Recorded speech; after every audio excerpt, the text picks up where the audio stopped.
Let America Be America Again by Langston Hughes. Let America be America again. Let it be the dream it used to be. Let it be the pioneer on the plain, seeking a home where he himself is free. America was never America to me.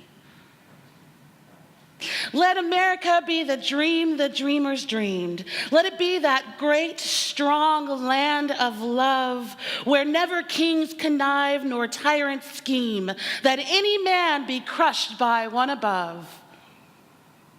It was never America to me. Oh, let my land be a land where liberty is crowned with no false patriotic wreath, but opportunity is real and life is free. Equality is in the air we breathe. There's never been equality for me, nor this freedom in this land of the free. Say, who are you that mumbles in the dark? And who are you that draws your veil across the stars? I am the poor white, fooled and pushed apart. I am the Negro bearing slavery's scars. I am the red man driven from the land. I am the immigrant crutching hope that I seek and finding only the same old plan of dog eat dog, of mighty crush the weak. I am the young man, full of strength and hope, tangled in that ancient, endless chain of profit, power, gain, of grab the land, of grab the gold, of grab the ways of satisfying need, of work the men, of take the pay, of owning everything for one's own greed. I am the farmer, bondsman to the soul.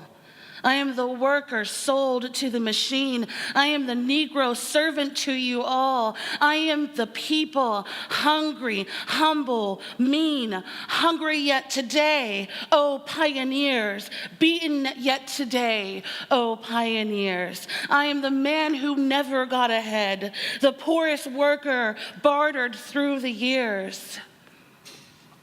Yet I am the one who dreamt our basic dream in the old world while still a serf of kings, who dreamt a dream so strong, so brave, so true that even yet its mighty daring sings, and every brick and stone and every furrow turned. That's made America the land it has become. Oh, I am the man who sailed these early seas. I am in search of what I meant to be in my home, for I am the one who left dark Ireland's shore, and Poland's plain, and England's glassy lee, and from black Africa's strand I came to build a homeland of the free. The free. Who said the free? Not me. Surely not me. The millions on relief today, the millions shot down when we strike, the millions who have nothing for our pay, for all the dreams we've dreamed and all the songs we've sung, and all the hopes we've held and all the flags we've hung, the millions who have nothing for our pay except the dream that's almost dead today. Oh, let America be America again. The land that never has been yet, and yet must be, the land where every man is free, the land that's mine, the poor man's, Indians, Negroes, me, who made America, whose sweat and blood, whose faith and pain, whose hand at the foundry, whose plow in the rain must bring back our mighty dream again. Sure, call me any ugly name you choose. The still of freedom does not stain. From those who live like leeches on people's lives, we must take back our land again, America. Oh yes, I say it plain. America never was America to me. And yet I swear this oath, America must be. Out of the rack and ruin of our greatest death, the rape and rot of graft and stealth and lies, we the people must redeem the land, the mines, the plants, the rivers, the mountains, and the endless plain, all the stretch of these great green states, and make America again. Complicated, painful, uncomfortable. One of my favorite adages of old is, where there's smoke, there's fire. The tension of the last several weeks, the last several years, and really for the entirety of this country's existence, that tension begs the question, who are we really, and who are we going to become? In the late 1800s, we asked, are we a people who promote and profit from the labor and subjugation of black bodies? In the early 1900s, the question was, are we a people of which only one class, one gender, and one group of us can have a voice in the electoral process? During wartime, are we a voice that's really going to allow Japanese internment camps, indiscriminately yanking people from their lives based on their perceived nationalities? Mid-century, we asked, are we a people who promote segregation and terrorization of black and brown citizens? In the 1970s, we asked, are women going to finally be equal with representation?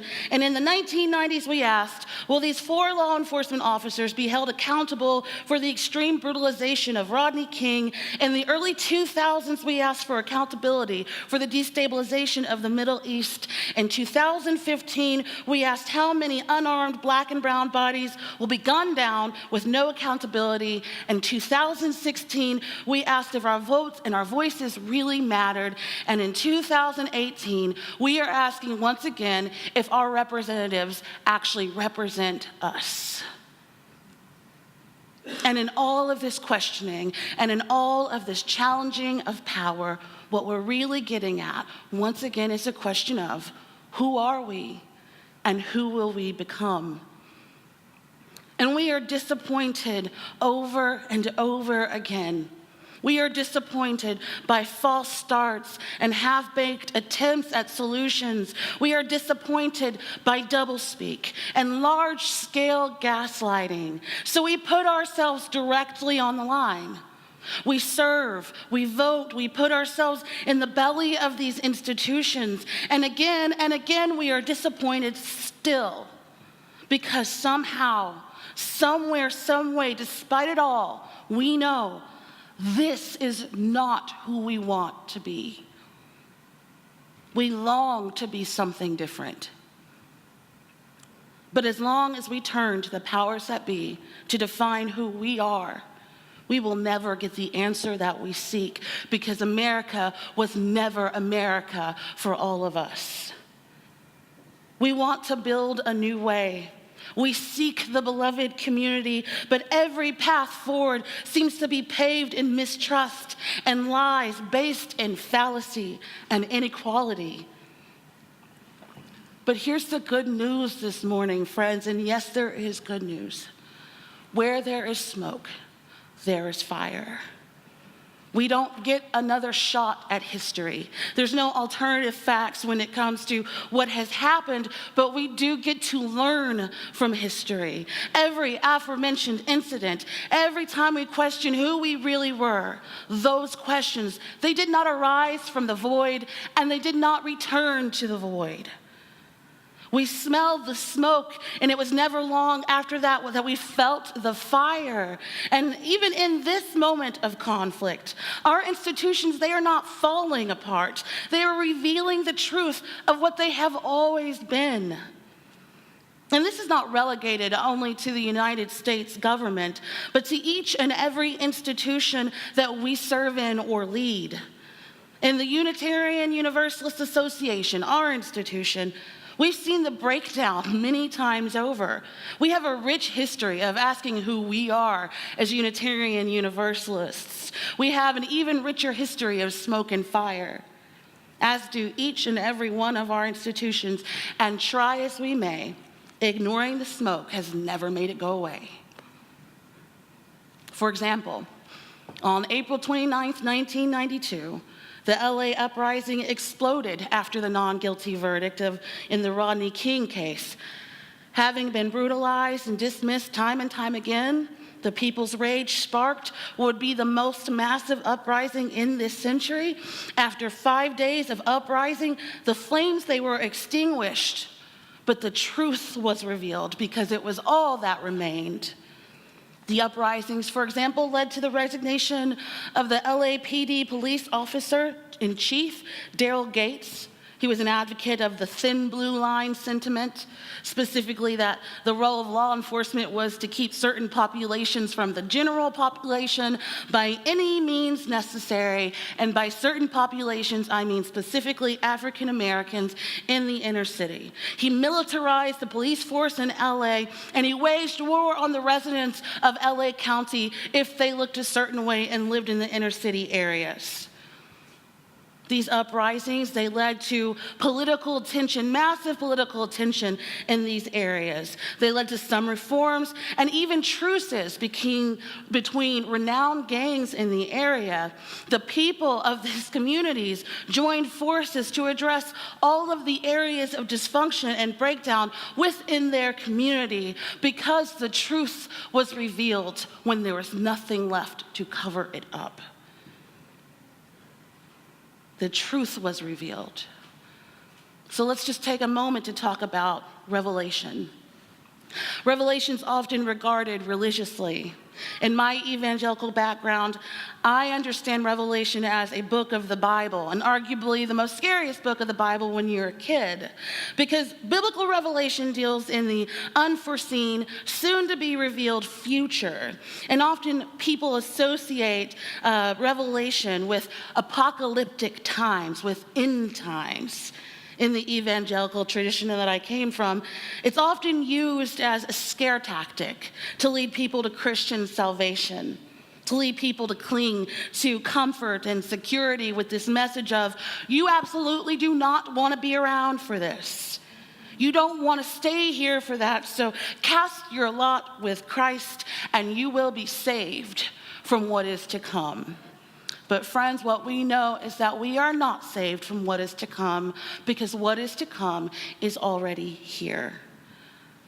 Revelation is not a singular event. It's not a prediction or a forecast of things to come. It is a process of uncovering what is right in this moment. And in this uncovering, what really is and who we really are is shown to us, but also revealed is the opportunity to reclaim our story, to write our own narrative of who we are and who we want to be in this moment. That is why we are in the streets and at the Capitol and on the steps of the Supreme Court. That is why we are risking arrest. That is why we are rising, because we are tired of being told who we are. We are tired of being pawns in a political structure based on power and privilege. We are tired of being silenced. We are tired of being told to wait. We are tired of defaulting to the status quo of patriarchy. And once again, we are ready to be authors of our own stories. Over the last week alone, thousands of us have come together as one to say that we will not back down. We will not be silenced. You will see us and you will hear us, and we will not stop until you do. We are building a new way. Truth and opportunity for all of us. This is an opportunity for us as people of faith, as people of principles and worth and dignity. This is an opportunity to move in this world, demonstrating what we're about, to center those on the margins, to make space for those who are broken and discarded in our political system. This is a time for us to reflect on the ways we have ignored smoke and flames in our own spaces. This is a time to make a space for one another, for our wounds, and for our healing. This is a time to radically love one another. Radically love one another. because we're all imperfect and messy and doing the best that we can. None of us have reached the promised land. We all have work to do. But radical love means sticking with one another through it all. It means trusting each other, working in newer and harder ways, doing what we haven't done before. And none of that, absolutely none of that is possible if we don't have that same radical love for our individual self. One of the main tenets of feminism is that the personal is political. That what plays out on the mainstream political stage plays out in our own lives, and that what plays out in our own lives informs the larger picture. Many of us are facing emotional chaos right now. Perhaps the sheer chaos of the news cycle, or possibly reliving our own traumas or the traumas of those who are close to us. We are not impervious to our environments. And to be physically here in this place right now puts us at the heart of the action. We are not far from it. Our pain, our hurt, our disappointment, none of that makes us weak. It makes us human. To share our stories, to be honest about who we are and how we got to where we are individually. In other words, to be vulnerable is incredibly brave. Radical self-love is not the absence of struggle or chaos or even doubt. Radical self-love is about the commitment to be with ourselves through it all, to show up for ourselves, to advocate for ourselves, to ask for help, to be present in the relationships that define our lives, to nurture ourselves. Sometimes it's making the decision to let go of toxic people or toxic situations. Sometimes it's being courageous and coming forward, and other times it's protecting ourselves and hanging back. This radical self-love is its own kind of flame, its own kind of truth. It's a revelation unto itself. This radical love reminds us that we are alive in this world, that we are fiercely and wonderfully made in this world, and that we are the ones we've been waiting for. What a blessing in this moment. What a gift. That type of love can never be taken or silenced. That type of love builds a new way. That kind of love is revolutionary. Audre Lorde compels us to speak even if we are afraid. She also compels us to love ourselves as a political act.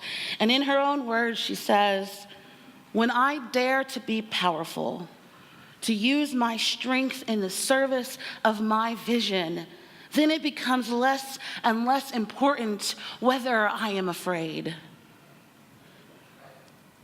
May we move with tenderness and mercy and grace for one another and for ourselves. May we stay the course, rooted in our strength and our power. May we hold one another up in these challenging times, knowing that we are the change. We are the only way forward, and we are worth fighting for. May it always be so. Ashe, and blessed be.